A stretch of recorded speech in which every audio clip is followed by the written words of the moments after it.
This is the Above Average Podcast, and you are listening because you want an above average life. Hello guys, and welcome back to the Above Average Podcast, the podcast where we talk to above average people about their above average lives. Now, I realise if you've been following for a while, it's been a while since I uploaded an episode. We've been to Greece, we've had weddings, we've had cancellations, but we are back with an amazing guest today. My guest is the founder of The Female CEO, the online magazine that empowers every woman to build a life she loves and a business that she doesn't seek to escape from. Winner of the most comprehensive entrepreneurial platform 2021, the influential businesswoman awards and female-run business publishing CEO of the year 2022 and 2023. Indeed. What a mouthful. Please welcome to the podcast, Tricia Scott. How are you doing today? I'm very well, thank you. What an introduction. I tried to get it right. I was a lot of words there. I'm glad I didn't stumble.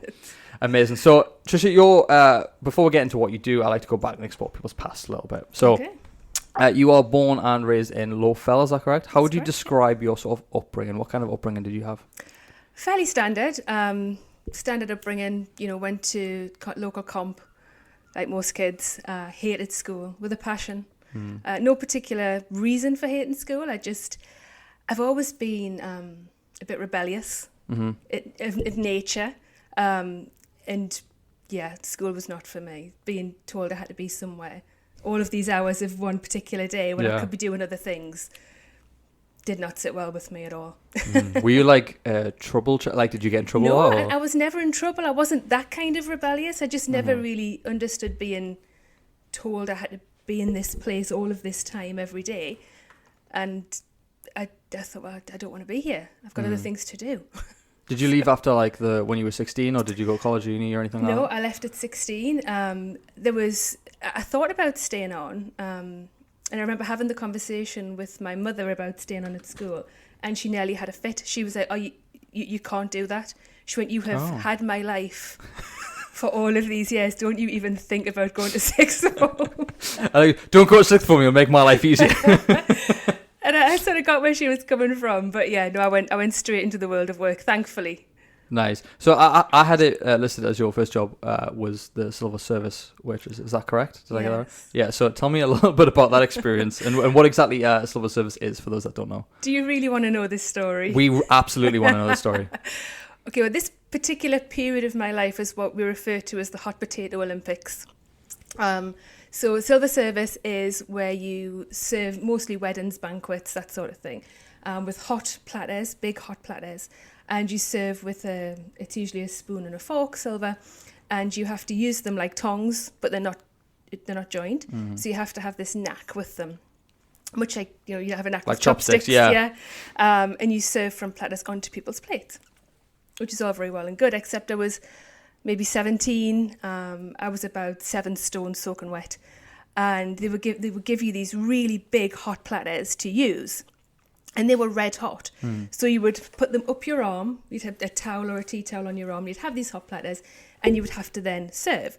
Now, if you're going to serve somebody round a table, you have to sort of get between them and serve just from platter to plate. So there's not far to go. Yeah, it's from the left. Is that right? Always from the left, yes. So, but they would put us in these weddings with these huge tables, which were absolutely rammed full of people.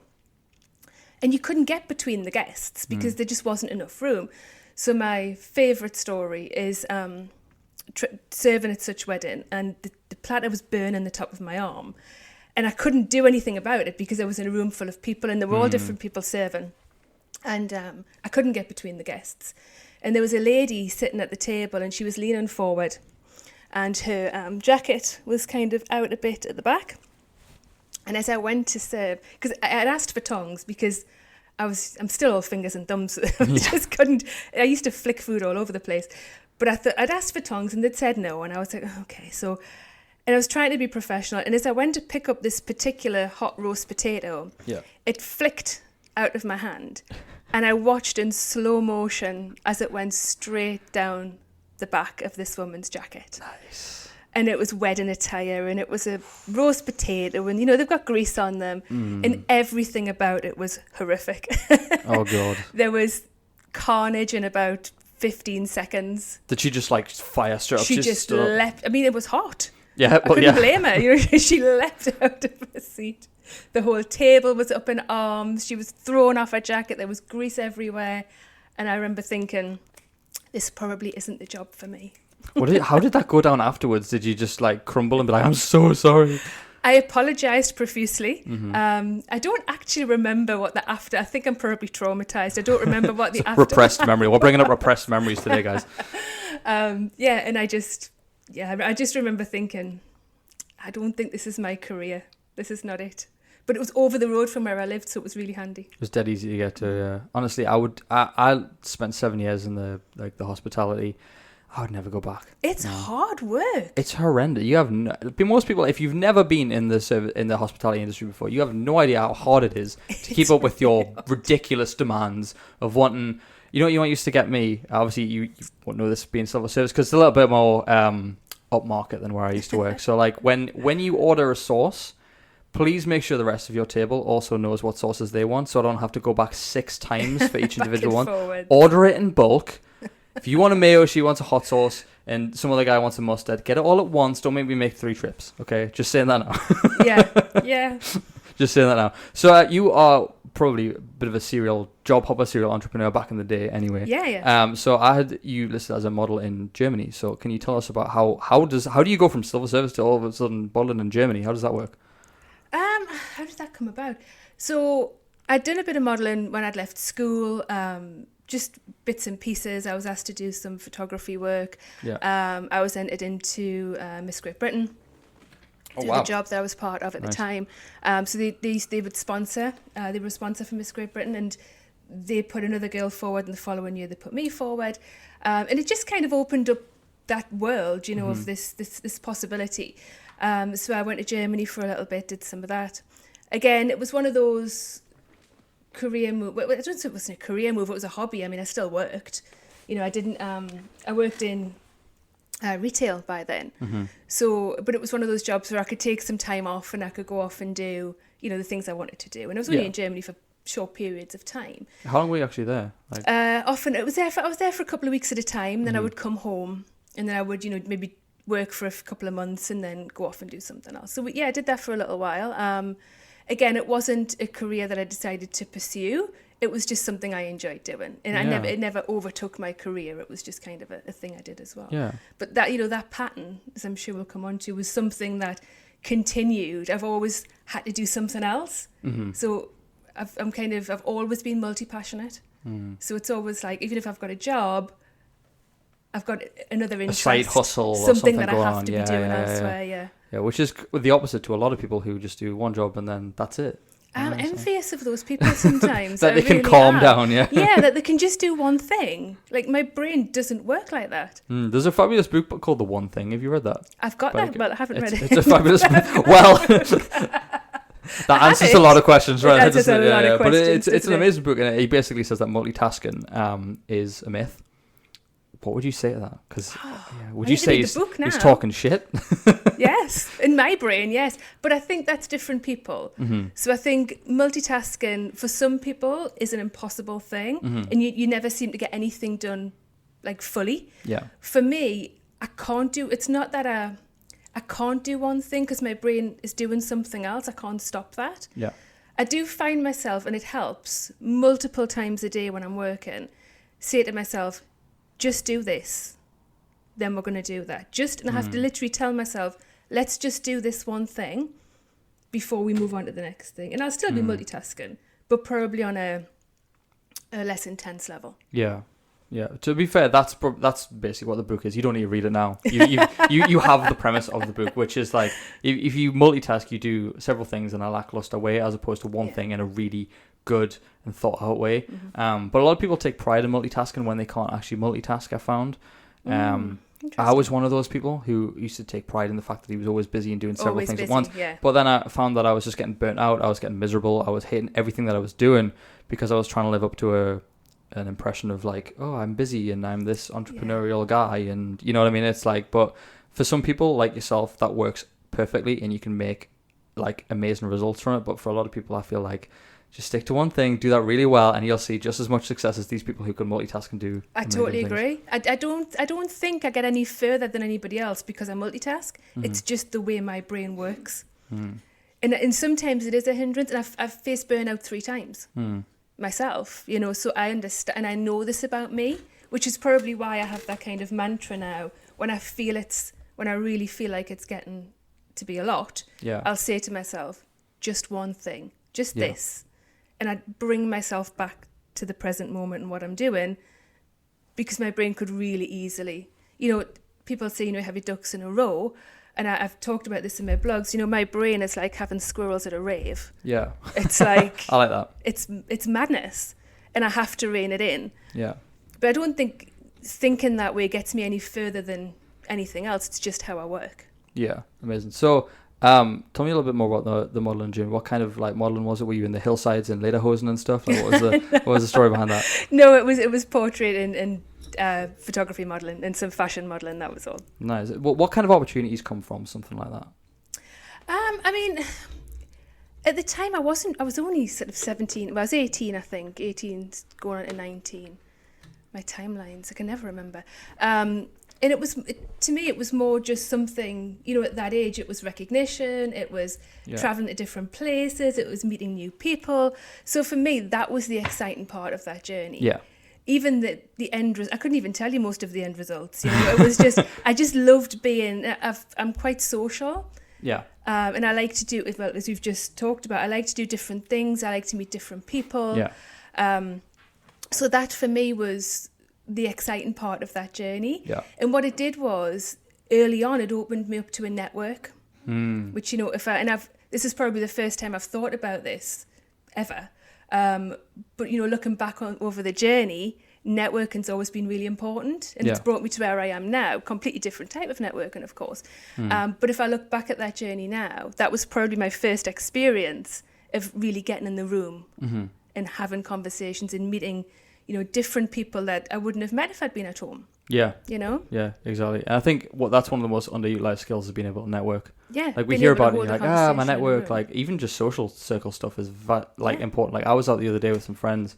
I wouldn't consider them my like, you know, business network, for example, but we were all talking about like money and business and how to make more and stuff. And I was like, this is the kind of people that you want around. Yeah. The people that talk. That's it. And that we didn't bitch about anyone. We didn't have work drama. It was just like, how are you guys doing with money? Like, have you got any ideas? Anything I pitch in with? Oh, I need this help. Da, da, da. Do you know what I mean? That was the kind of the network that you want around you for sure. Absolutely. And it's, you know, they say that you're the result of the people that you spend the most time with. Agreed. And I think for me, again, looking back now, it was those creative people who didn't think like anyone else I'd ever met. You know, they thought differently. They wanted different things. They were well traveled. They wanted, you know, they had these different ideas, things I'd never heard of. Yeah. And that to me was just so exciting and so different.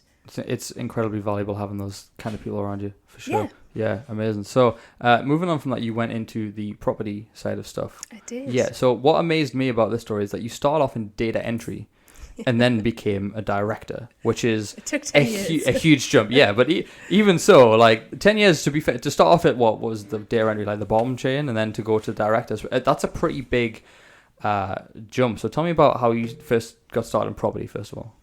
I'd been working for in a photography studio, which again fell into the modelling stuff as well, because I was really interested in that at the time. So I worked there for about 5 years, and I knew it was time for a change. And a recruitment agency opened up round the corner, and I just went in. I literally was passing on my lunch break, and I thought, I'm just going to go in and see. And they had a job in property. Now, to this day, I have no idea what made me apply for a job in property. I knew less than nothing. And I remember the woman saying to me, well, it's data entry, so you don't really need to know a lot about property. It's putting numbers in a computer. Yeah. I had no computer skills either, by the way. Spreadsheet wizard, was it, kind of thing? Never used a spreadsheet in my life. Apart from school. Okay. So I literally had nothing to do with this job. And she said, just go along. The owners are lovely. And I thought, okay, let's just go. Let's just see. And it was in Jesmond. And I'd never been to Jesmond before, I don't think. I don't even think I'd ever ventured into Jesmond. And I went and I met the owners. And they were the loveliest couple. And it was like a very small family type office. I felt very comfortable there straight away. Nice. And what they wanted was they had a database which they were no longer using. And they'd bought some new software and they want all the information taken off the database and put it into the new software. And that was what they wanted. Cool. And I said, well, sure, I could do that. Sure, I could work that out. And they were like, we'll give you full training. Like, it's not a big deal. It's just this. And, you know, if you want to do it, then we could talk more about it. And anyway, we got into conversation and we were talking about all different things. And she sort of leaned over the desk at me halfway through and went, he's going to kill me for this, but I'm definitely hiring you. Like, you've got the job. And I just laughed, you know, and I was like, are you sure? Because like, what I've told you is I literally have no qualifications for this job at all. She went, yeah, but I like you. You'll be fine. Nice. I like the honesty that you know nothing. Yeah. Yeah, she's like, I like you. And I was like, I have no qualifications for this. She's like, you'll work it out. Yeah. And again, the kind of people you want to be around, you know, very encouraging. Mm-hmm. And she was like, you'll work it out, you'll be fine. And so I did. I put my notice in, and 2 weeks later, I was suddenly working in the property sector, albeit on the very fringes of the property sector, as in putting in property details into a spreadsheet. I did that for about 6 hours, and she sat down next to me and she said, this is not the job for you. And I thought, Was this the first day? The first day. Wow. I hadn't even finished my first day. She went, this is not the job for you. And I was like, oh no, what am I going to do now? Getting sacked. She was like, I'm going to put you in accounts. I was like, what? And I literally leant over and said to her, I barely passed maths. She went, you'll be fine. And I was like, what? I love this. She set up a business, but she's like, you can't pass maths? That's fine. She's Don't like, worry about you'll it. be fine. I did pass maths, but I scraped past maths. I hated maths. Oh, you and me both. It took me 3 attempts to get a C. So Hated it. So she was like, so tomorrow when you come in, I'm going to show you how to do the accounts. And I was like, okay, let's just do it. Why not? And she did. And she trained me. And I think at the time, what I didn't know was they were eventually looking to sell the business. And she wanted to get people in place who could take over those functions. But I think I learned so much from her because she was the type of person, and for years, because I did all the recruitment going forward years later, what I learned from her was it wasn't always about the skill set of the individual, it's about the individual. And that was how we always recruited, and we ended up being really successful. When other agencies would have staff that were high turnover, they'd be leaving every 5 minutes. Yeah. Our staff was 7, 10, 15 years because we looked after them really well, and we chose them based on the person and not just the skill set. That's a very important thing. Yeah, and I learned that from her because she hired me, let's face it, with zero skill set, like nothing. And I went on to run the accounts. We became really successful. The business took off. They sold the business. We got new owners. I worked for the new owners. And I stayed there for 20 years. And after 10 years, I was appointed to the board, which was a huge deal. Yeah. You know, for someone who had and I'm talking less than zero knowledge of the property industry when I started. Was this 20 years just winging it? Seriously, honestly, yes. It was 20 years of winging it. Not when I was a director. I wasn't. Well, you're always winging it at some point. But you know, all of the because what I wanted to do was once I got my feet under the table and I understood the account side. Again, and this goes back to what we were just talking about, I wanted to learn something else. Yeah. I always have, because my brain works like that. So if somebody was sick in property management, I'd be like, I'll do that. I'll learn how to do that. In lettings, I'll go out and do some viewings. You know, and whatever it was. And I never wanted to do those things full time. That was never me. But I could do them. You liked having that skill set. I liked having the skill set. So, and it was interesting to me to take over someone else's job for a few days because that gave me a much more solid understanding. If I passed a file back to someone because it wasn't done properly or it wasn't filled in properly, and they said to me, yeah, but this, you know, to get to there, I have to do this and that hasn't been done. There was always a chain of events. And unless you've done those jobs, you don't understand how difficult that is. Yes. Yeah. So then I would say, well, actually, I'm going to pass this file back to you, but I know this goes back further than you. And it was an understanding of someone else's role. And it was really important. And it set me in really good stead when I became a director, because then you're responsible for all of it, ultimately. But I was really able to, not just to look at the teams and the staff, but to really see them, you know, and see what those challenges were and understand them because I'd done that job. Yes. And there's nothing quite like that. Yeah. You do get a lot of managers I've had managers in the past who came in as a manager to the business where they hadn't done the roles beforehand. and there was a massive difference between those who had started at the bottom and rose to the top, because they spoke to you with so much more empathy, so much more understanding, and you respected them way more because you knew that you couldn't argue because they'd been in your shoes. You know, you can't argue back with someone who's been in your shoes, kind of thing. Do you know what I mean? You can't. Well, that's it. I mean, I would never.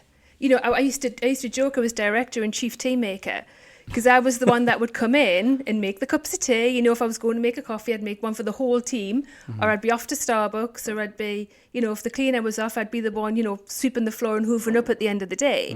I would never have asked any of my team to do anything that I wasn't prepared to do myself. Yeah. And I think that was really important to me. In terms of like the job roles that you went through, which one do you think was your favourite in that business? It would have been the accounts, and I would never have thought I would say that because I was absolutely rubbish at maths. But that is a little bit of a surprise. And what I ended up as basically a finance director. I would love. Oh, I hope my old maths teacher sees this, because I'm telling you now, he was like, "You will not get a job probably ever in anything, but if you do, it will have nothing to do with maths." Do you know what? I'm pretty sure my maths teacher would probably say the same about me, and he's 100% right. Me and him didn't get on actually very, very much. We did sometimes. It was called Mr. Boyle. Mr. Boyle, if you ever listen to this, we did not get on, but I harbor no ill feelings for you, my friend. I hope you're doing well. Actually, funny enough, I remember he said to me once, because he disappeared for like a few months, and this is just a random tangent, and he came back and he was kind of like walking a bit funny, and like we were like, oh, what's happened to him and stuff, and apparently his brother had been in need of like a bone marrow transplant. Really? I don't know how much you know about bone marrow transplant, but it's very painful. Very painful. Yeah, going straight into the spine and stuff like that, and he was trying to basically save his brother's life, and unfortunately it didn't work. But I remember he stood in front of the class and he was basically explained why he was gone. And he said, if you ever get the chance to try and save a life, regardless of your own, do it. He says, because he said something else like how it would like change you and it would make you and stuff like that. And I was like, that was the moment I kind of like was like, I kind of want to do a bit better at maths just because this guy seems a little bit cool. So. Isn't it interesting though how we don't see people as humans? We see them as a teacher or a parent, for example, until you come of an age or something happens and you see them as an actual person. Yeah. Isn't that a different perspective? It's crazy because you don't really care as a child. What you think the teachers just go home and they're just teachers. You don't think about them other than their role in the classroom, do you? Really? No, yeah. I mean, I liked a lot of my teachers I got on. I was a little bit of a swot, as they call us. Very shy, very quiet and stuff. But I don't have ill feelings against school. I was never like. I mean, funny enough, the podcast is called Above Average, and the one thing I've been my entire life was average. So Same. I think that plays a lot, and I think it's nice to have something that, you know, I don't feel average in, which is, you know, doing stuff like this and content creation. I don't feel average. I feel pretty good. So I finally found that guy. Listen, all my teachers, listen, I finally found something I'm good at. Yay. But that was one of the things I was always told in school, was you need to talk more, you need to put your hand up more. And I'm like, well, I took that with, I took that and ran with it, didn't I? Check me out. Yeah, was there anything that your teachers used to say about you that you remember? The thing I remember, I don't remember them saying anything particularly to me, but all of my school reports said average. Everything was C, average. Wow. Everything. Do you think that played a part in how you've like progressed in life? Do you think it's been there in the back of your mind? Possibly. I couldn't say for sure because at the time I couldn't give a monkey's really. I just wanted out. Yeah. So I wasn't bothered. I remember thinking, okay, whatever. Can I go? Can I go home yet? But probably, yeah, looking back, maybe. But yeah, everything was just said average. But I didn't really stick my head above the parapet at school. I was pretty quiet. You know, I just got on with it. I went because I had to go. But as soon as I could leave, I left. You know, if I could get away with, you know, going home at lunchtime and not going back, I did. Yeah, you know? I would 100% be in the same. But it's funny because I've done like 19 episodes of this now, and I always ask people's childhoods and stuff because it's very interesting to see if there's much of a change. And one thing I've always found is those who are the more entrepreneurial minded, the more successful, tended to be the quiet kid in school. Yeah. Or at least that's what they tell me. You know what I mean? But they weren't like the one that peaked in high school and is now just the same person they were in year 11 than they are now. So it's interesting to see that, like, you know, I'm quite curious like what my future child's going to be, if they're going to be the quiet one. I'm like, yes, serial entrepreneur right there. Stay quiet, you'll do fine. But it's funny that we encourage children to be loud when actually, like, you know, what's that quote? You've got 2 ears and one mouth. Use them in that ratio, and you'll learn a lot more. Something like that. So totally. it is true. Yeah. But you also you started a cleaning company as well on the I side. did. That's a very random thing. You did that while you were doing the property stuff? Is that correct? Yeah, I mean, it's not as random as it sounds. It does sound random, I'll give you that. But so I'd gone working in the property sector for years at this point, and what we were finding was between tenancies, particularly student tenancies, because we were a big student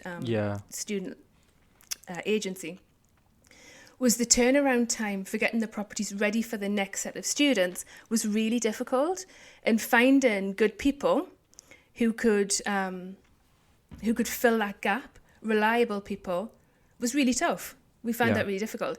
And so I just thought, well, you know what? Again, my brain working overtime.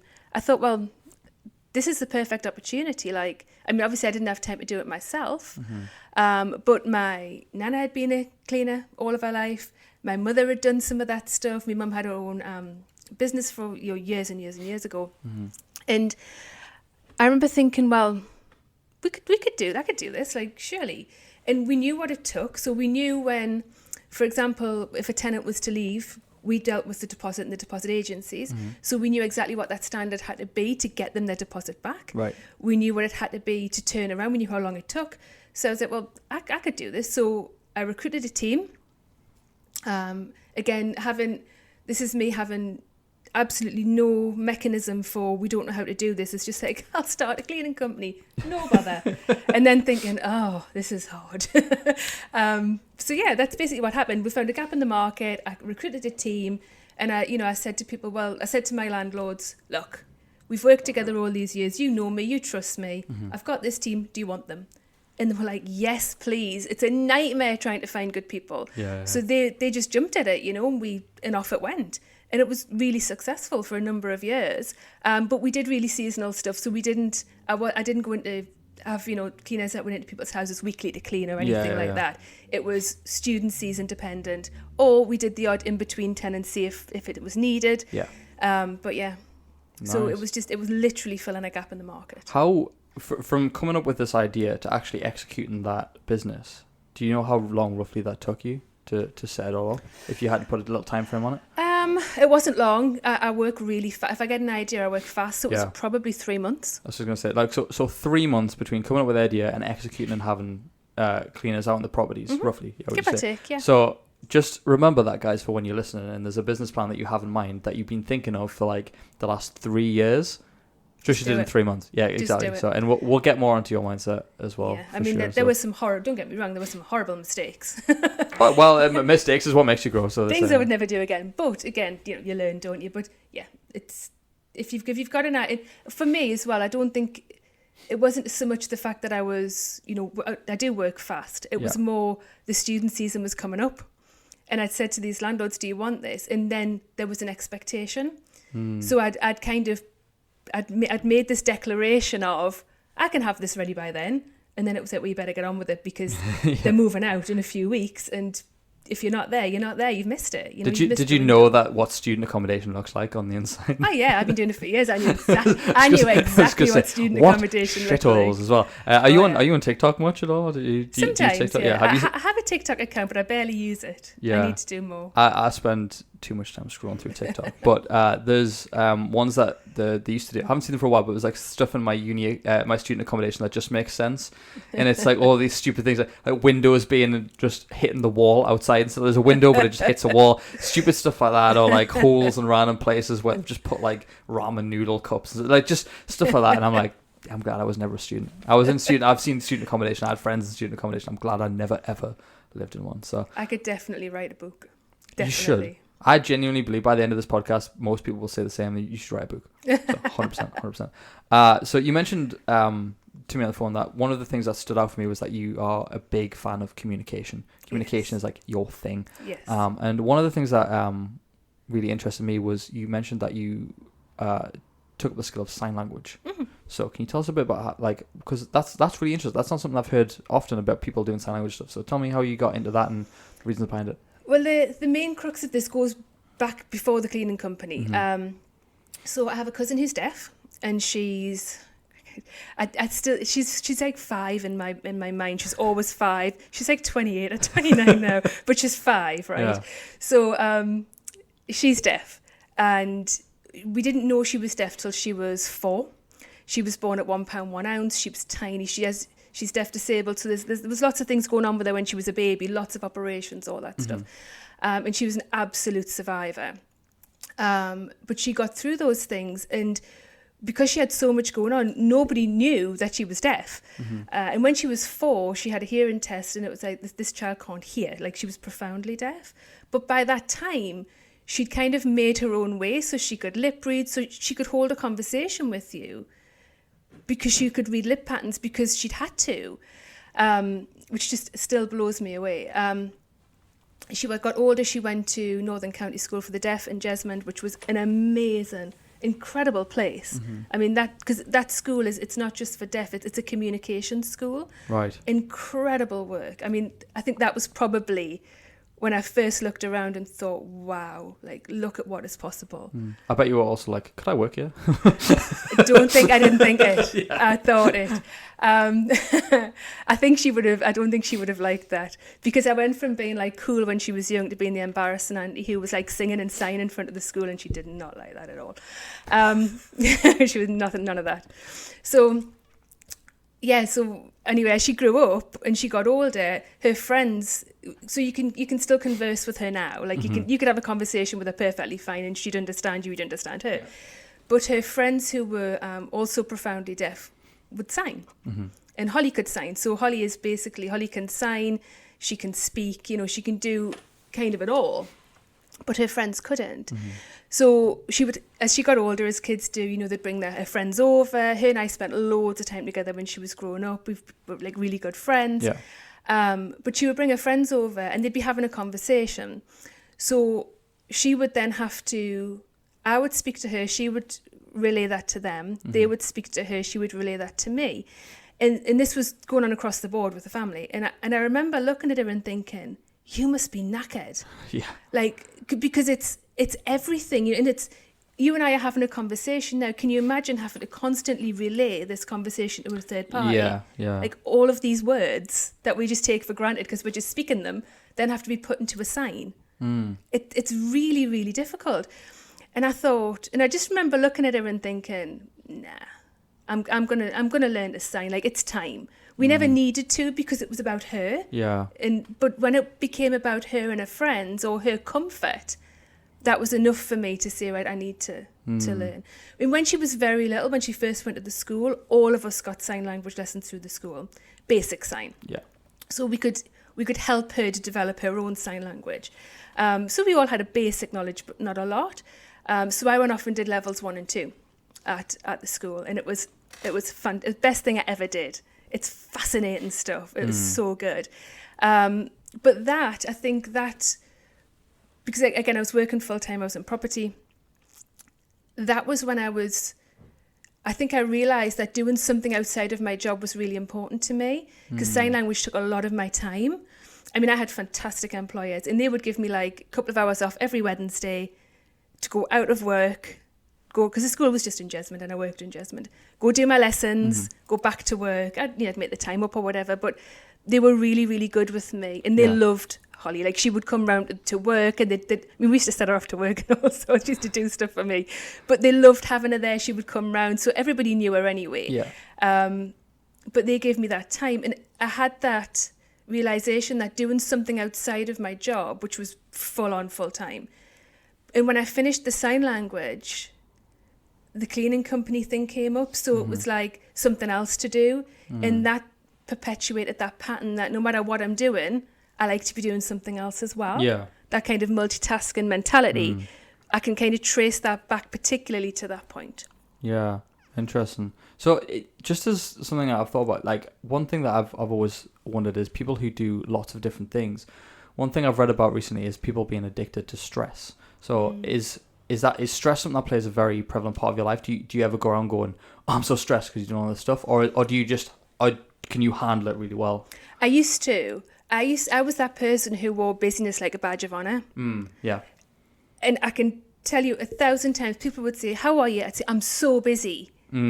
Yeah. And I didn't say it like, I'm so busy, this is, poor me. It was like, I'm so busy, look at me. I'm so busy, Right. look at all these things Gotcha. I can do. Mm-hmm. And I faced burnout 3 times. And, it took the 3rd time for me to think, this is not a good, being busy is not a good way to be. Like, this isn't helping you, it's actually hindering you. Yeah, well, there's a difference between being busy and actually being productive. Absolutely. And I think I have much less stress in my life now on purpose. So after the 3rd burnout, which was the worst one, I very much took that to heart and thought and it's why I think the female CEO has developed into talking more about balance than just about entrepreneurship. Yes. Because it's so important. Yeah. Yes, I think in lots of different ways all of the time, and I'm always thinking about the next project. But I'm much more conscious of that now, and I don't let it become stressful. I have tools to deal with it, so if I get an idea, and I get a million ideas a day, I write them down. And I'll revisit them in a month's time, and some of them will be absolute rubbish, and some of them will be like, I'm gonna focus on that in a month's time or in 3 months' time. Yeah. So you're a bit more organised than much most, more organised, but more organised in my head, in my thinking. Yes. I still, if I've got an idea, I might want to act on it. And I might still act on some of them straight away, but only if I know I've got the capacity to do that. Yeah. That's the difference. Yeah, because most people don't know how to say no. Yeah. Yeah. And I was that person. And I wouldn't say no. I was yes to every opportunity. And you could argue that might be a good thing in certain respects because, you don't miss anything. But at the same time, if you're not careful, if you don't manage that well, and I didn't manage it well, it can become a real detriment to your health. Yeah, agreed. So let's start getting into the female CEO stuff, the juicy stuff, right? So, well, kind of. So we, take me back to, so it was like 2015, 2016, you start blogging. Yes. Right, so what made you take it up? Because I thought blogging, because I used to blog, not very successfully, but I thought blogging was at its height, say, sort of mid to early 2000s, right? But 2015, 2016, what made you take it up then? Honestly, I'm not entirely sure. I've always loved to write. So at school, one of the things I really did enjoy at school was English and writing stories. And, I really got into that sort of thing. And I just rediscovered a love for it. I used to work with a guy, I worked with him nearly all of my time at Acorn. And we would sit sort of opposite each other. And he used to blog and write. And he actually wrote novels. Wow. Really clever guy. The science fiction novels were brilliant. And I just used to watch him, and hear him talking about the things he was writing. And I remember thinking, I'd forgotten that I loved to do that. And I was probably in between extra projects at the time or something, I don't know. Right, like maybe, 6 different things at once. I was like, I could fit a blog in there. And, well, actually, I'd started the cleaning company. And I was making all of these like mistakes. Just silly things, things I just didn't know. You're trying to deal with the inland revenue and set up a business and, all of the things that go along with that multitasking mentality when you're starting up. And I was making all these mistakes and I started to blog about that. And it was meant to be funny, like it was meant to be a humorous like tongue-in-cheek kind of thing. Yeah, tongue-in-cheek. It was real. But when I'd wrote my first couple, I thought I cannot possibly publish these in my name. Like I had a high-profile job, if you like, and I was in a position of authority and power in terms of, the kind of job I was doing. People were relying on me. And we had staff that relied on, obviously, the work that we did. So I thought, I can't tell anybody, like, this is me. I'll get sacked. I need a job. So I didn't blog under my own name. And I just started to write about these funny things that were happening. And there were things where I was making mistakes. There were, these misogynistic issues, things that were coming up, that the way people were treating me as a woman trying to start a business. And I was just writing about it. And I put it on some blogging platform. I don't remember which one it was now. Just because I like to write. And for a while, nothing happened.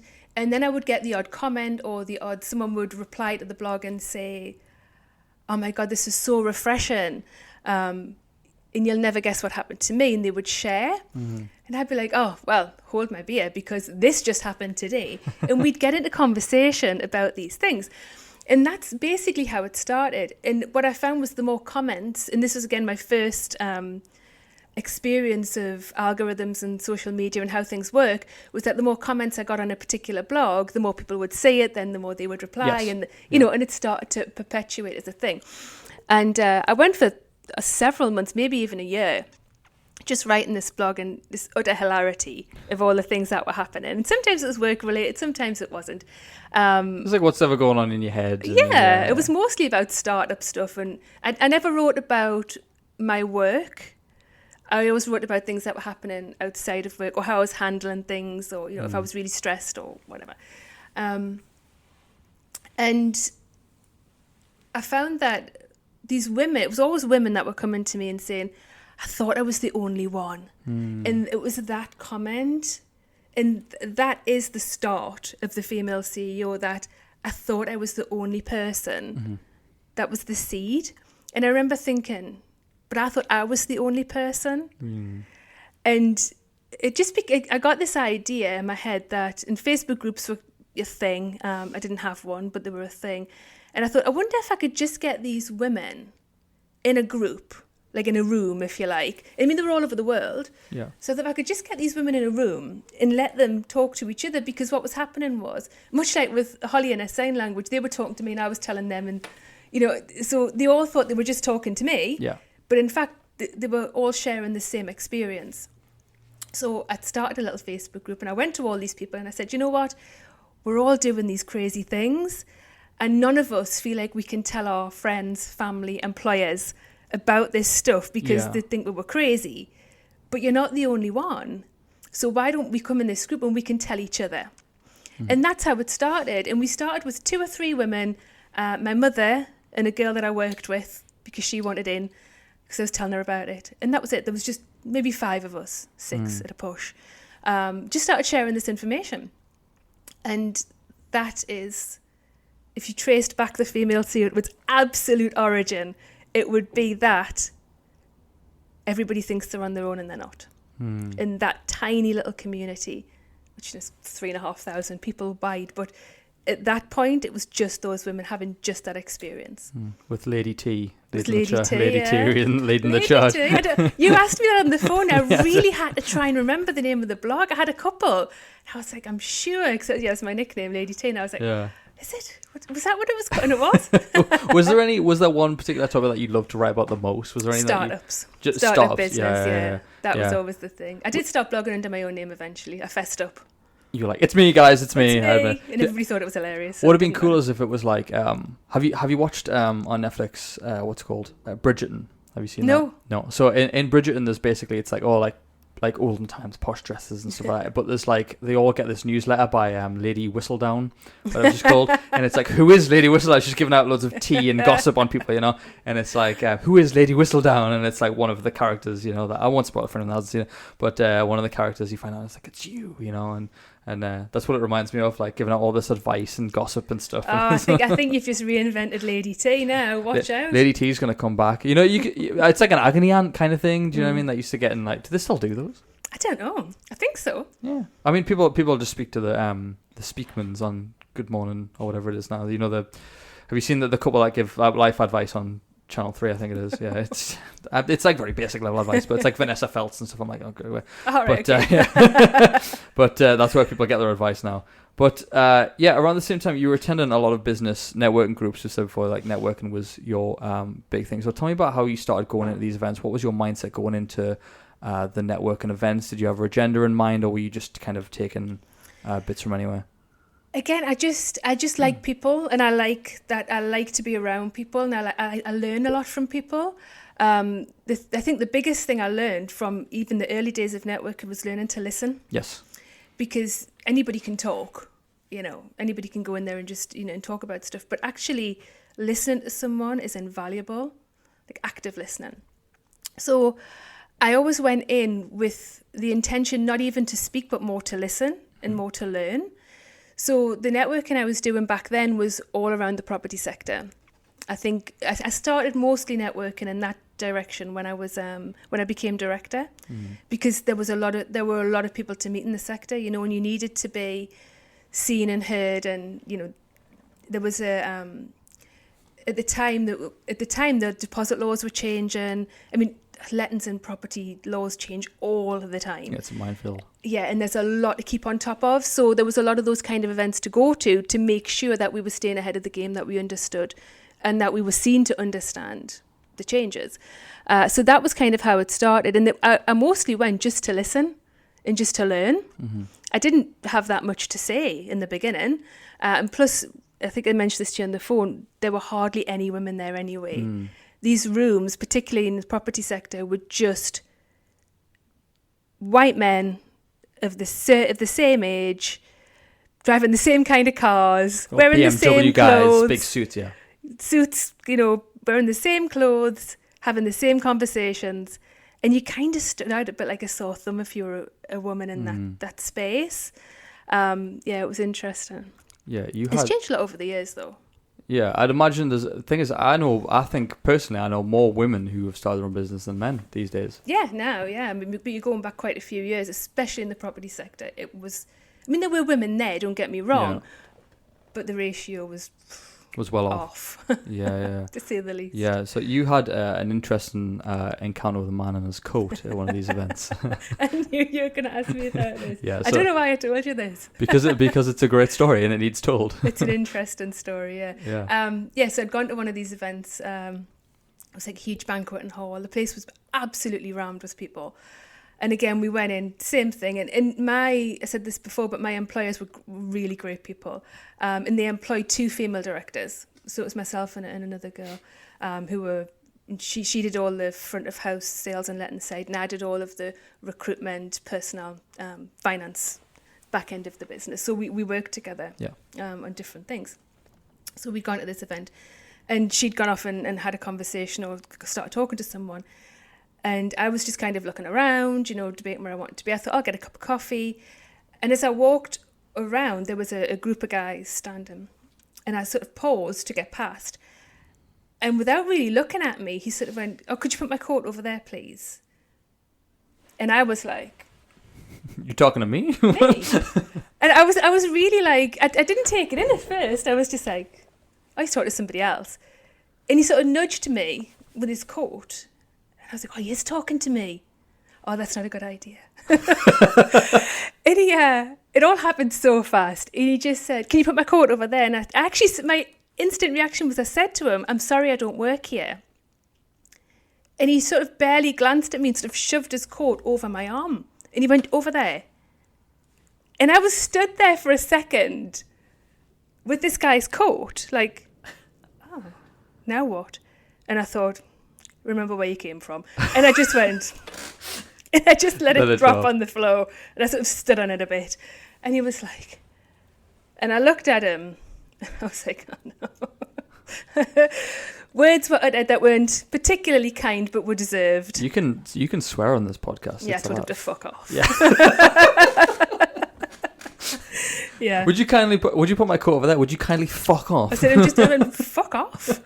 And I walked off after I'd stood on his coat. And I could feel the outrage. And I thought, you cheeky bastard. And I said this to you, the interesting thing to me with that was my initial reaction, my instant reaction was to say, I'm sorry, I don't work here. And yes, that's polite. And I thought I did kind of give him the benefit of the doubt that he might have just, but even if I worked there, why should anybody else take his coat? It was only over there. Yeah. It was like from here to, you know, it was next door. It was 2 minutes away. It was a table. But my instant reaction was an apology, which is a bit weird. I think it's a bit weird. We said this as well, because in one part it's like, it's very British to just instantly apologise and stuff. But on the other hand, if you were to look at it from a more like, you know, man in a business suit just trying to pawn something off on a woman, it's a line crossed, you know what I mean? It's a massive line. I mean, I wouldn't put up with that shit now, not for a minute, but I think at the time, my instant reaction was, it was a polite reaction. Yeah, you give him the benefit of the doubt first, which is fair, rather than just straight up right hooking him, do you know? Yeah, well, yeah. Which would have been an even funnier story. It would have been a better. Yeah. I wish I'd just done it now. But yeah, interesting. But if anyone sees Tricia and fancy being punched in the face, just put your coat over her arm. Just put your coat over my arm. Put that over there. Yeah. Interesting. Yeah, I'm just like, was there any more instances where you've had that sort of like misogynistic attitude towards yourself? Obviously, you mentioned that just before there. Is there any other instances that stick out in your mind? I mean, that's the main one. That would be the biggest one. But I mean, there were loads of times things would happen. We'd have landlords come into the office who wouldn't, you know, and I'd say to them, you know, they'd be dealing with a member of staff. The staff would come to me and say, this has gone like further than my expertise. I need to escalate this to director. No problem. Yeah. I'd come and deal with it, and they'd say, well, I want to talk to the owner. Now, we had two owners. One was a husband and wife team, and they were talking about him. I want to talk to him, and I'd be like, well, he's not here. You don't need to talk to him. I'm here. I'm one of the directors. You know, and it's kind of end of the line. This is as far as this is going to go. Yeah, you can't take this any higher, yeah. And they wouldn't want to deal with me at all. And then, so what I would do is I would ring my boss, if you like, or because we had two branches, so he might be in the other branch. And he'd say, yeah, no problem, put him on the phone. And as soon as he put him on the phone, he'd go, you're dealing with the boss.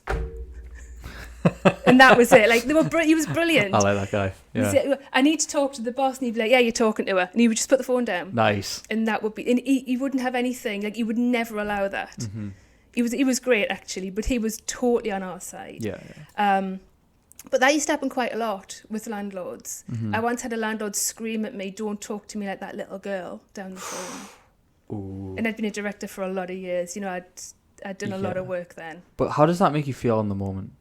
Furious. Is it just that you just see red? It's like, you fucking, yeah. Furious. It's that instant rage of, you know, how dare you?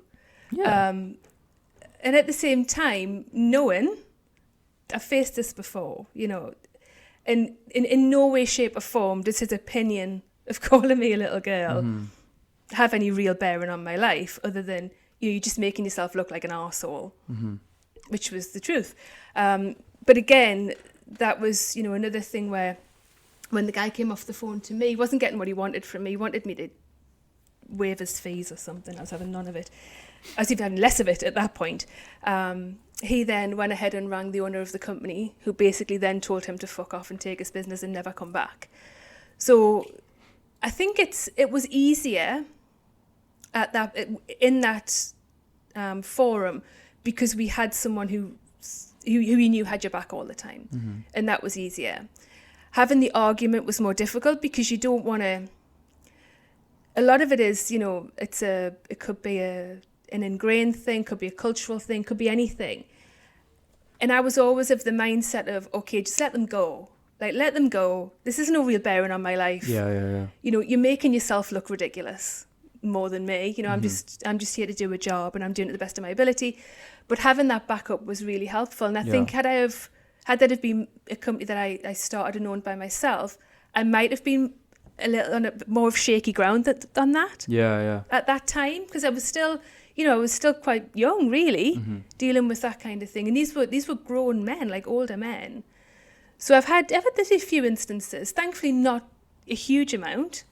But it's been prevalent. Yeah. I mean, I've seen it a lot. Yeah. One of my favorite, favorite instances, you'll understand why, was one of my old managers. I'm not going to name her name, but she's incredible. I absolutely adore this woman. If she ever listens to this, she'll know who it was. But she was faced with, this was back in the restaurant, and she was faced with this guy, and he was just being a total arsehole, like demanding the manager and stuff, and just being a total bellend. And she obviously came out to talk to him, was like trying to reason with him at first, and he kept calling her darling at the end of every sentence, which can be a term of endearment, but when you're arguing, it's like yeah. Anyway, they ended up getting close to the door or whatever, and I think he walked towards the fire exit or whatever. She was like asking him to leave or whatever, because he was just being a knob, and he called her darling like too many times, and she went, stop calling us darling. He went, that was the way I was brought up, darling. She went, you weren't brought up, you were dragged up, and slammed the door on him and kicked her out. I was like, yes. I was like, you should. Everyone was like, yes. You know, but not that should get to that stage where it has to happen like that. But I was like, go on, get in there. But I think you've hit the nail on the head there, but not everybody can do that. So what you learn quite quickly as a woman in those situations is you have to stand strong and firm. Like telling that guy to fuck off with the coat was like, you've hit my limit, and that's that. No more. But not every woman can do that, and I've seen over the years a lot of times, and women have talked to me about this because of the community that we're in, where they have felt threatened, belittled, you know, to the point where they can't, you know, they just don't have it in them to have that stance. And you know, the way I was brought up, like, that was never going to wash with me, not in a million years. You know, my lineage was, you're never going to get away with that. Well, you're what Gates said, right? Just like absolutely, scraps every day. Yeah. Well, you know, it's top Gates, isn't it? You know, at school. But yeah, it was never going to happen with me. But there are lots of people out there who can't stand up for themselves like that. And this is why, you know, these voices and having these conversations is so important to educate both sides. So, well, like I said before, most of the business people I know are women who are more successful than most of the men that I've met. And I think there's no reason to ever speak down to someone, whether they're a man, woman. This Absolutely is human. not. You treat them like a human, you treat them as equal. There's no reason now to speak down to someone unless you are just trying to be an arsehole. Yeah, like, do you know what I mean? It's kind of got to be deliberate. Yeah. At this point, you know, from what we've learned over the years. If you're doing it now, you're just like being a there was like the 40s, 50s where that attitude was like it was socially acceptable. We know now that it shouldn't be, so it's like if you do it now, there's no need for it. There's no need for it. Like you don't need to talk to people like that now, no matter who they are. It's not necessary. Yeah, you know, you can be kind. Yeah, amazing. So with the women that you've coached through, all the women that are in the female CEO, the groups and stuff like that, what would you say is like their biggest issue? Because obviously you love writing about startups, so I'm curious for anyone listening, what is sort of the biggest challenge that you've seen women face with startups? Obviously there are many, but the biggest thing I think is feeling like they're on their own. Because especially as you go on through business, you know, you get business associates and you get clients and you become part of other networks. Yeah. But in the beginning, it's that feeling of am I the only one who doesn't get this? Am I the only one who doesn't understand this? Why am I facing these challenges? Yeah. And not asking, and with women particularly, not asking for help. What we find is as women in communities, if we ask for help, we are overwhelmed with people who want to help you, but you don't like asking for help. So it's getting those women to actually ask in the first place. And it's overwhelming, the response and that you would receive help. But asking for it's quite difficult, and women tend to find that difficult. So it's like a mindset thing, like it's a mindset. It's getting self-confidence. Yeah, women particularly are prone to community. Like we need community. We're communal, but humans are communal, you know, species. We want to be in communities. We survive in communities. Yet, asking for help in those communities, particularly as women, is difficult. So creating that space, which is what we did with the female CEO. So our tagline is "You are never alone here," you know, because we always, at some point, we always feel like we're by ourselves. So when you join the group, I always ask the question, what do you want from being here?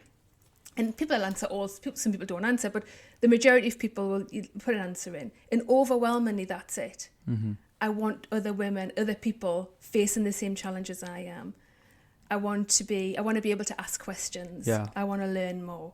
And that all comes from community. It gives them that certainty that, you know, I can do this. Like here's 3,500 people that have done the same, 3,500 women who've also done the same thing. And who are all doing the same thing. You know, the CEO part of our name is create, evolve, overcome. And that is the cycle of an entrepreneur. It's constant. It's you know, it's an ever long cycle. Create, evolve, overcome, create, evolve, overcome. And that's everybody in that community in some way, shape or form is doing that. Yeah. And they might be right at the beginning. They might not have a business yet. They might just have an idea. And it's, can I do this? And then you've got other women at the other end of the spectrum who are absolutely killing it. But they're going through the same cycle, just on a different level. Yeah. You know, and that's what the community brings together. And it's, you know, it's that inspiration, you know, and also that knowledge that everybody's going through the same thing.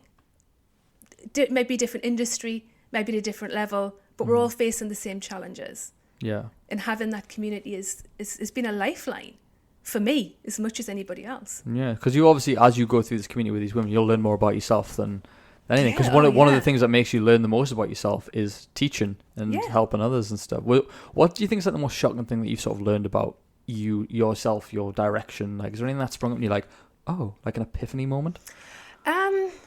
The thing that comes to mind actually is a piece of advice I was given. So when I first started the community, well, not first started, I've been running the community for about a year. And we were like, it was like, we managed to get this group of women together in the beginning quite easily because I was like, do you want to do this thing? And they were like, yeah, we'll do this thing. Yeah. But then when it became an idea and I started like pushing for women to join, like we've got this community, do you want to be part of it? It was growing slowly. And getting to the first 250 was like pushing wet spaghetti uphill. Because once I wanted it, it became hard. Yeah. So I was like pushing for it all the time. It felt difficult.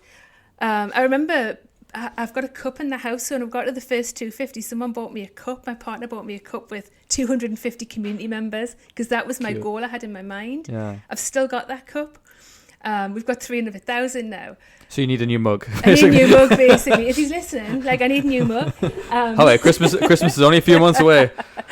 So this, we got to this 250 number, and it was like, we've done it. Like we've got this thing, and from there to now feels like a flash. Mm-hmm. You know, it feels like, but when I was pushing and striving for it, it felt really hard. Mm. But anyway, at that point, when I was just coming up to that 250, I'd met with a woman who, and I'm still friends with her now. She's an amazing lady. And she worked for North Tyneside Council in career development and started a business.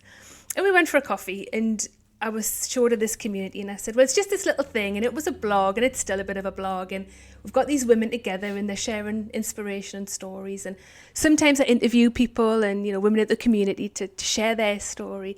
And it was like, I was just so sort of blasé, and you know, this is just a thing, but this isn't my job. I was always really keen on, this isn't my job. I work full time in property. I've got this other job. And she sort of listened, and then she said, I'll never forget it. She said, have you thought about a board of directors?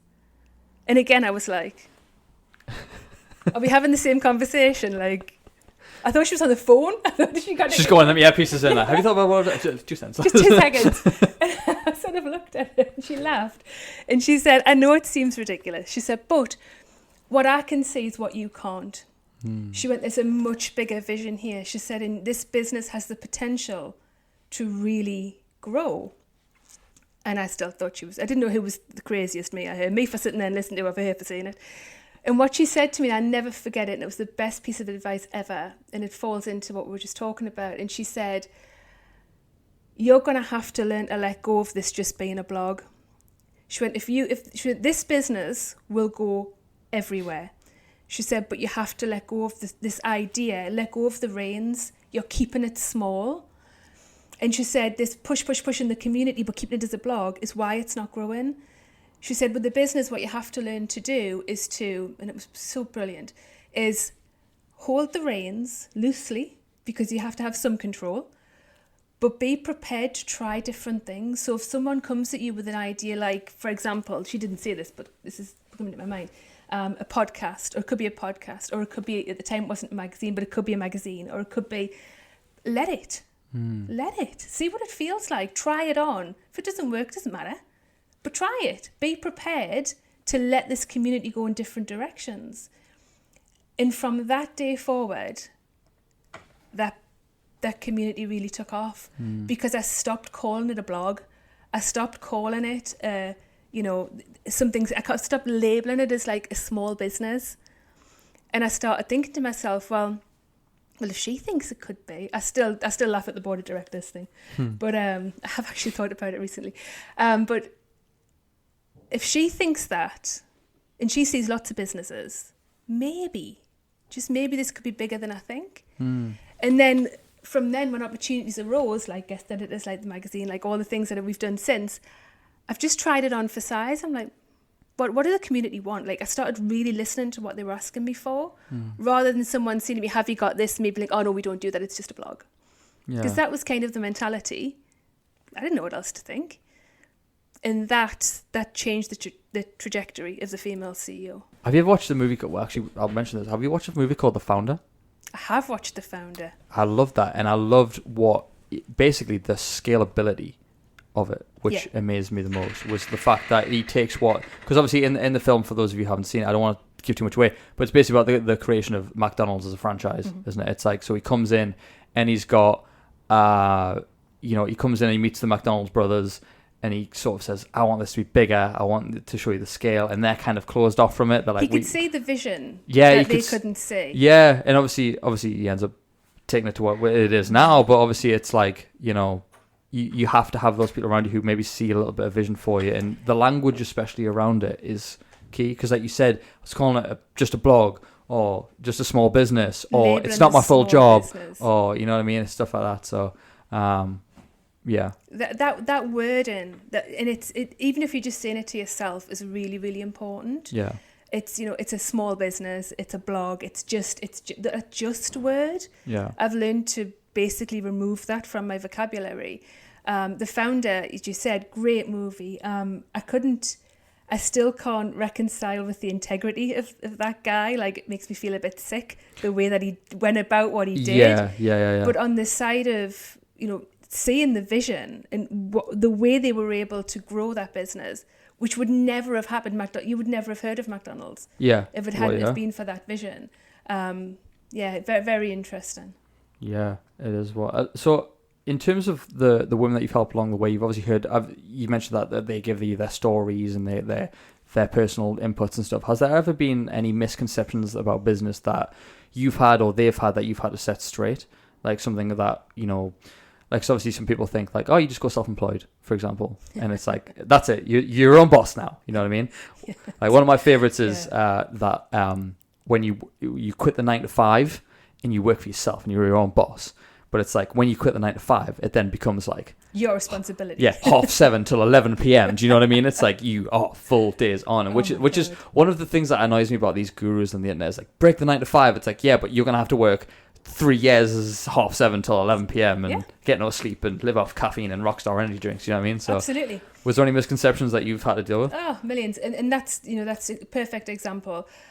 Is that you're going to leave your job and it's just going to be amazing, and you're going to leave your job and you're just going to fall into it, and everybody's going to fall over themselves to give you money. Yeah. And you're going to be you're going to be like this rock star of the industry, and it doesn't work like that. Yeah. I wish it did. Oh yeah, 100%. I wish it was like it is in the movies. Wouldn't it just be great? Wouldn't it be amazing? Wouldn't it? I think I shared this story with you. It took me a long time to actually make the decision to leave my 9 to 5. Yeah. Well, that wasn't a 9 to 5 either, but to leave my full-time job. It was a really secure job in an amazing company with great people, and incredible staff, and it was a really hard decision to leave that behind. Mm-hmm.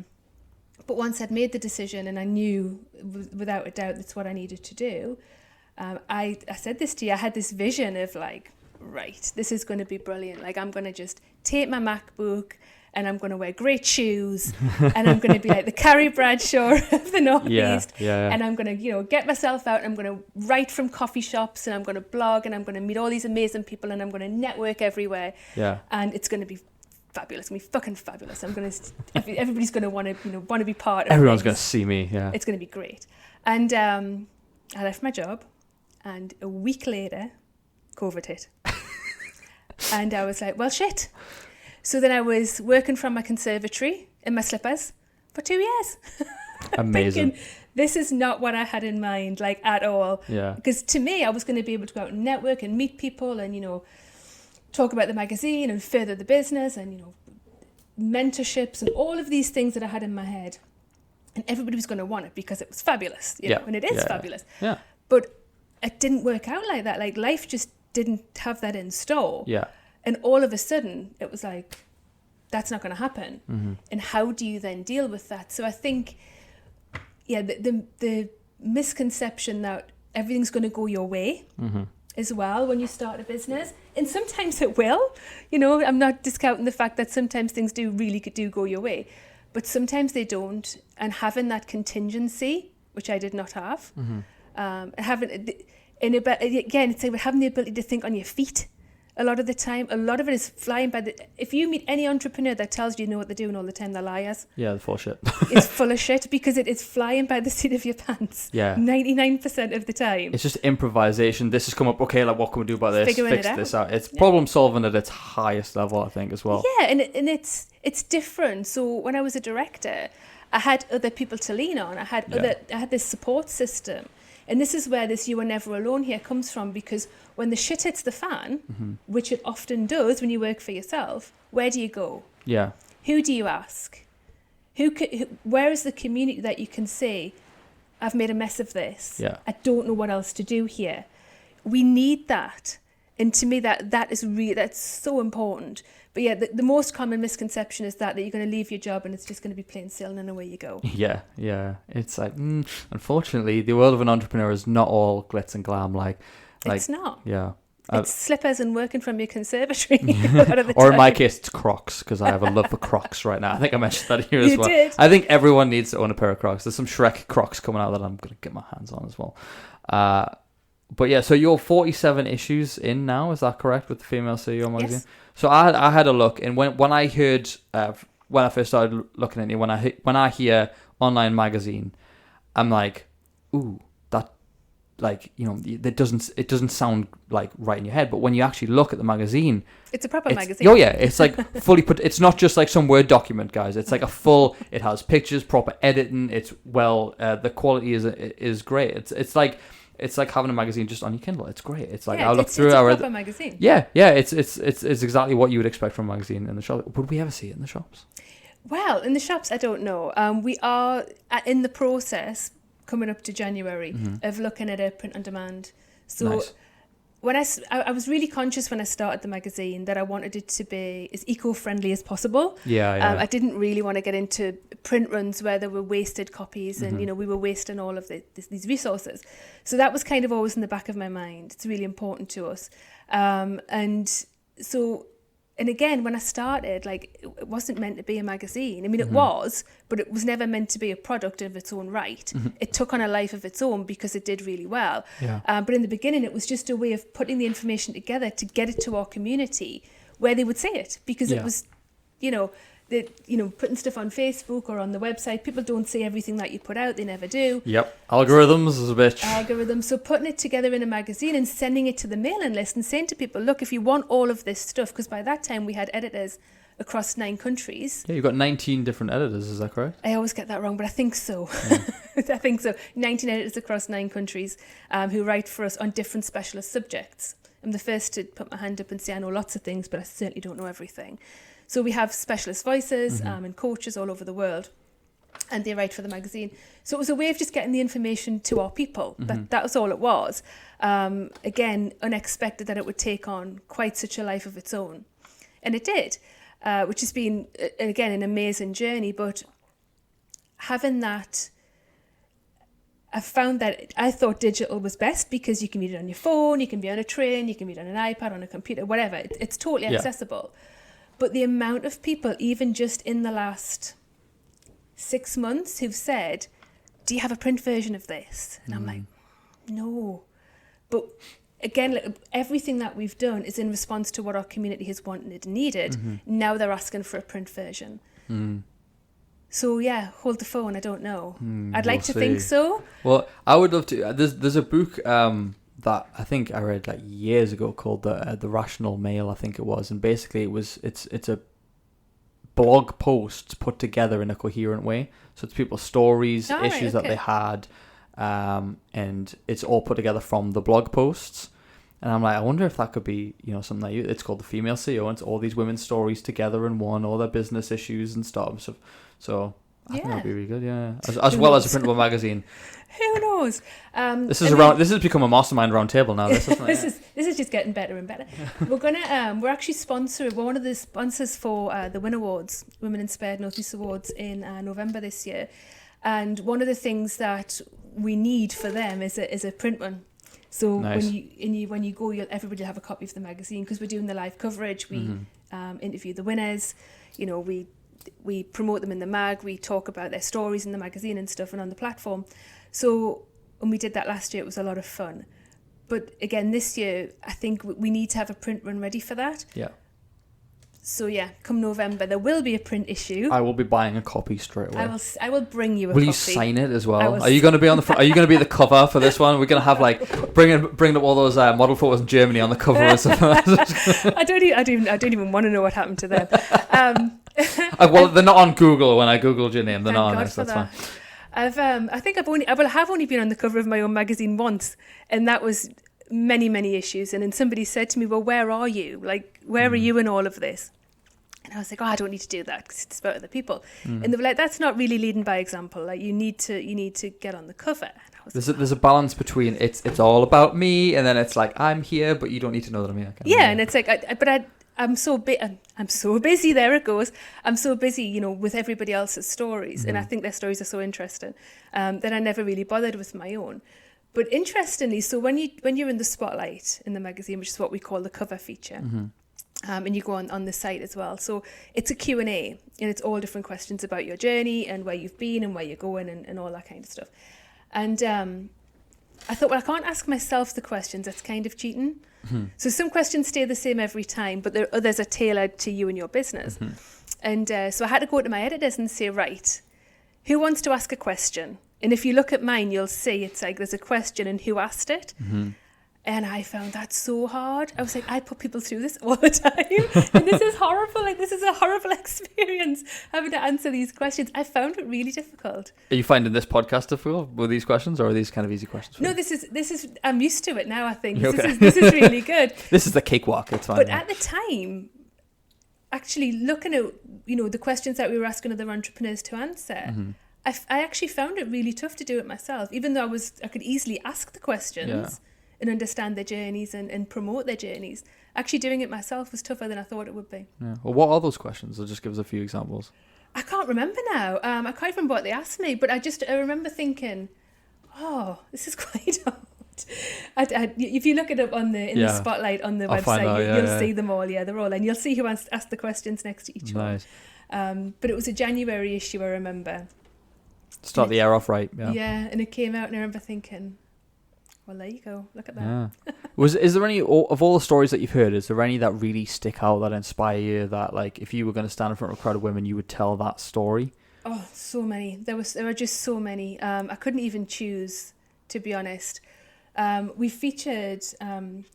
actually featured a guy just recently, and I come across him on LinkedIn. So we feature men and women. We don't just feature women's voices and stories. And it's always the stories of resilience that stick with me the most. And when you might see someone on the surface, like an entrepreneur, for example, and they're doing all these brilliant things, and you'll interview them all the time. But when you hear their story, either where they've come from or the things that they've experienced, and they're still in the position that they're in, I actually feel very humbled that someone wants to share that journey with me in my platform. And it's always those stories where I'm like, I kind of catch my breath. And there was a guy on LinkedIn called Luke Manton, and he has a business called Manton Executives in Manchester. And you scroll through his stuff, and if you don't sort of stop and watch his videos or whatever, you'll see he has like 1,000 reactions, 500-600 comments. Yeah, good engagement. Yeah, and he kept coming up on LinkedIn, and I don't use LinkedIn all that much, but he kept coming up. And anyway, I watched one of his videos, and very quickly it's apparent that he has Tourette's. Right. And he's sharing his story, and he's just talking really candidly to the camera. And I was kind of surprised that it was on LinkedIn, because it's LinkedIn, traditionally LinkedIn is where you sell your business things. It's business to business. It's all transactional. But LinkedIn, over the last, really since COVID, I think, has come a long way to having a more personal or background aspect to it. And I'm glad, because frankly, it was boring. But I got bored. It's a lot softer now than it used to be, without being, Facebook, if you like, and super social. They're addressing the balance, which is only ever a good thing. So Luke really fits into that kind of, this is not what you would normally say on LinkedIn. Yeah. And I watched a few of his videos, and I was like, wow, this guy is brave. Like, because I know even myself now on visibility, I'm like a little bit, I'll just feature them and not me. I'd rather do that because I find that easier. But But this guy was kind of out there, and he was like, this is what it is. And I'm a business owner. And I asked him if I could interview him. And I don't do podcasts per se, but I interviewed him on video. Yet. You on my podcast. Add that to your list, yeah. So I'd video interviewed him. And because certain interviews, I always write them up myself. If I interview them, I like to write that article myself, because I feel like I have to have that really good idea of who the person is. Yeah. And we ended up being on the call for about 2.5 hours. I laughed, I cried. At one point, I literally sobbed. And he was just the most amazing. And I remember listening to his story and thinking, how amazing is it that he wants to share this with me? How incredible that this amazing human and the things he overcame wants to share this story with me. It was a really, I don't know, it felt like a defining moment. And I've had lots of these conversations, and I always kind of get a feel of that. But he sticks in my mind in particular. Young professional, top of his game, doing really well. Got a really bad headache for about 11 days. Had a brain bleed, swelling, I think, on his brain. And when he came round, had Tourette's. And his whole life changed. He couldn't work in the same way anymore. Yeah. People treat him differently. You know, his relationships, everything was different. And it's his story of overcoming and resilience. Read it. It's on the website. It's in the magazine. I'll go read it. It's called His Story, and it's Luke Manton. Those kind of things blow me away still, in every way possible. His really sticks with me. But we've had women who are running for Congress in America, like unbelievable stories. And what you see when you see these people on social media is, I said to you before, it's the top of their game. But what's gone into that journey, and to get them, that's where the female CEO, I think, excels, because we share the real story. Yeah. It's authentic. It's not sugar-coated. It's not, it's all about, inspiring and empowering any woman who wants to go into business or is in business to know that she's not on her own, to know that there are other women out there facing other challenges, the same challenges, different challenges, bigger challenges, smaller challenges, but we're all in the same boat, and we're all, we can do it. It's just much harder by ourselves, and you don't have to be by yourself. It's not necessary. That, to me, those stories are always the ones that get me the most. And I do all of my own interviews because I feel like it's, well, one, because I love it, because I couldn't imagine doing anything else, but also because I think there've been women who I've talked to who applied for the magazine or want to be on this site, and they just haven't been the right fit. But only I would know that. I know my audience. I've built that audience from one person to 100,000 or whatever it is at the moment worldwide. I know those women, and I know what they want and need, and I know what they're asking me for. Yeah, and I see it as my job to deliver that. Yeah, and you can give them a voice as well, which is the most important thing. Yeah, giving a voice to those women, because a lot of the time as well with small business owners, is it's very difficult to have a voice. It's a sea of voices, especially with the rise of digital media. It's like, well, where do I put my voice? How do I do this? Is it even worth doing it? And actually giving a voice to those women. And on the site, you'll see it's not just the high achievers. I've interviewed my hairdressers. I've interviewed, the women who work in the local community. Yeah. Because though every story is valid, and every story there's a point in every story that someone can resonate with. And I think that's the strength of our community. Yeah. It's for everybody, every woman. Yeah. I feel like I want to join after that. I feel like you can come in anytime you like. Just do it. Just because I think it'll be really good for advice. Like you said, like obviously business advice is business advice, but obviously men and women struggle a little bit differently in different areas. But of course. Just as one thing that we spoke about as well, the differences between men and women when it comes to the business. So in terms of, obviously, we like to see, we don't want to discriminate. We're not discriminating between the two. But we are very different in the way we think, the way we act, the way we put stuff across. So what do you think is like the main difference that you've experienced between men and women in business? Well, this is one of the reasons that we've got male editors in the community and male writers for the platform, because everybody's voice is valid, and everybody's voice, male or female, has a place. But I think the biggest difference I've seen, certainly in the editorial content, or the trainers and the coaches that I've come across, and there are many, has been in the way that women tend to be of the nurture, create, that very creative, nurturing energy, that feminine, what's classed as a feminine energy. Whereas the guys that work in our community, or who write for us or come to us for stuff, it's very direct. It's kind of like, this is how you do it, this is what you get done, and here it is.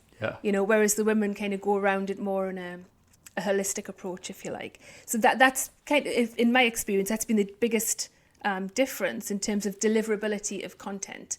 That tends to be the way it comes across as different.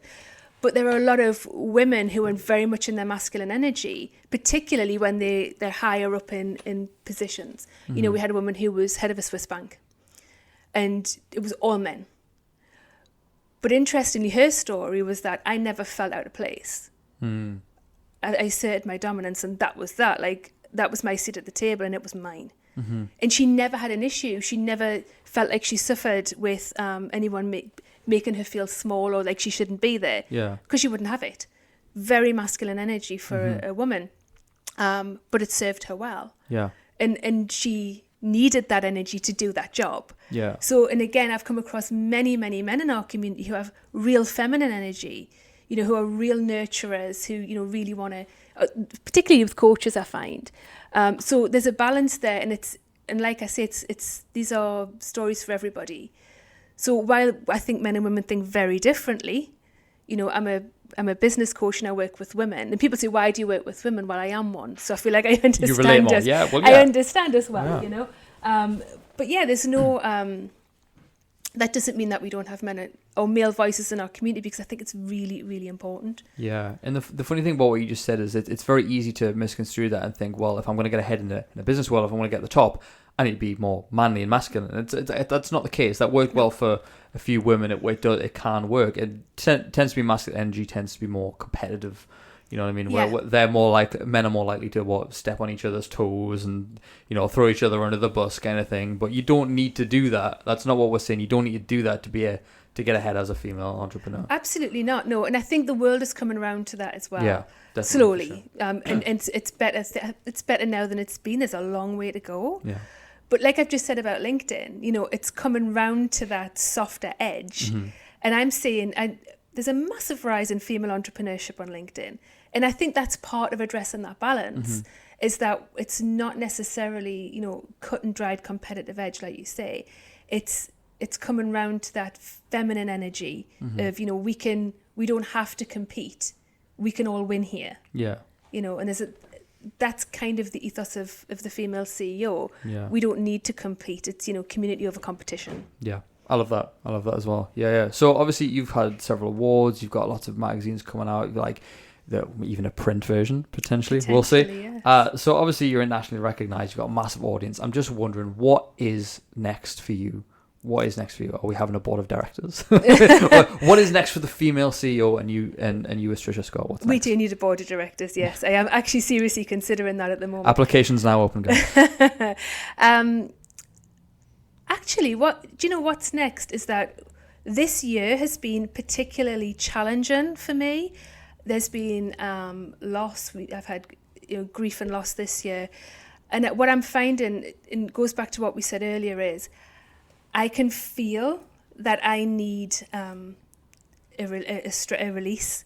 Like there's been just, this year's energy has been very, very heavy for me. And for all, we have our community and we've got our editors and there's a team now. You've got designers and stuff. It still lies on my shoulders. And if I don't work, nothing works. I say this all the time to the women in the community. If you don't look after yourself properly, if you don't work, nothing works. Even if you've got a team, because it all comes back to you. That thing of when you go to work for yourself, it's on you. And you have to make sure, and it's a hard learning, that you are well. And I feel like the final quarter of this year, going into December, is going to be about recalibration for the female CEO and for me. So there's a lot of introspection. I've got a lot of I've got this whole notebook full of ideas Nice. that I've been making over the year, which I'm forcing myself not to work on unless it's really good, and then I just have gone for it. So yeah, there's a lot of planning over the next few months. January's we're gonna hit it hard in January. There's a lot. Next year's all about visibility. Nice. So 2024 is the year of the female CEO. It's the year of the female CEO. So our community have a few tasters of what's coming. Nice. The magazine's going to bi-monthly. It's quarterly at the moment. It was monthly. It went to quarterly. But now it's going back to bi-monthly. We've got some incredible things lined up for the magazine already next year. I'm so excited. But also, there's going to be a lot of community work done next year, both in the local community and in our global community. So, yeah, watch this space. You'll be seeing a lot of us come January. Amazing. But I need this little period of time between now and December to catch my breath and make sure that when we come out in January, I'm on, you go stick your feet up on somewhere. I'm going to on a beach in Greece. That's where you do. Yeah, I'm going to be all in come January. So yeah. Amazing. So if someone wants to join this community, where can they find the community? It's on Facebook. So if you look up the Female CEO, Create, Evolve, Overcome, you'll see there's a business page and a Facebook page and a community page. Yeah. You can join the community. If you leave your email address, I send out love letters every Monday to my community, to my mailing list. You'll also get a copy of the magazine for free. So the community is probably the best intro to us, to come in and find us and see what we're about. If you want to feature with us, you can do that from the website. You can apply for a feature in the magazine or on the website. That's probably your best bet. We're on Instagram. We're on all the social channels. Yeah. What's your Instagram handle? Where's the best place to find you on Instagram? It's just the Female CEO. Yeah. It's underscores in between.